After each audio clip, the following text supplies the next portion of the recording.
సంక్రాంతి పండుగను ప్రజలు సురక్షితంగా ఆనందంగా జరుపుకోవాలని లక్ష్యంగా పెట్టుకుని చట్టవిరుద్ధంగా చైనా మాంజా వాడకూడదని, చైనా మాంజా వల్ల వాహనదారులు చూసుకోకుండా వెళ్లడం వల్ల ప్రాణాలు సైతం కోల్పోతున్నారని, కొంతవరకు కాపాడేందుకు మాస్కులు, హెల్మెట్లు ఉపయోగపడతాయని బుధవారం ఏఐఎస్ఎఫ్ మండల అధ్యక్షులు ఎండి అజీం పాషా ఉచిత ఫేస్ మాస్క్ పంపిణీ కార్యక్రమాన్ని నాచారం సబ్ ఇన్స్పెక్టర్ మహబూబ్ అలీ హాజరై పంపిణీ చేశారు.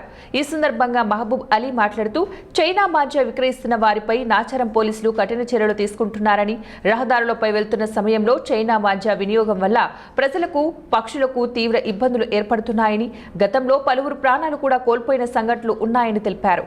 కొద్దిపాటి సురక్షితంగా ఉండేందుకు ఫేస్ మాస్క్లను ఉపయోగించడం వల్ల మాంజా వల్ల జరిగే ప్రమాదం బారిన పడకుండా తప్పించుకోవచ్చని ఆయన చెప్పారు.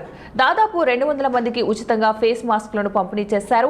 రోడ్డుపై వెళ్తున్న సమయంలో తప్పనిసరిగా ఫేస్ మాస్కులు ధరించాలని ఆయన సూచించారు. ఈరోజు అందరికీ సంక్రాంతి శుభాకాంక్షలు. ఈరోజు మల్లాపూర్ ఎలిఫెంట్ సర్కిల్ దగ్గర మేము నెక్ సేఫ్టీ అనేది ప్రవహించినాము. ఎందుకంటే ఇవి మాంజా, చైనీస్ మాంజాతోని పోయిన సంవత్సరము చాలామంది పోసుకోపోయినాయి. యూత్ పిల్లలకి ఇట్లా మేము చెప్పాల్సింది ఏంటంటే చైనీస్ మాంజా యూజ్ చేయకండి, ఏదైనా థ్రెడ్ ఏమైనా యూజ్ చేసి చేయండి. కాబట్టి చైనీస్ మాంజా యూజ్ చేయకండి.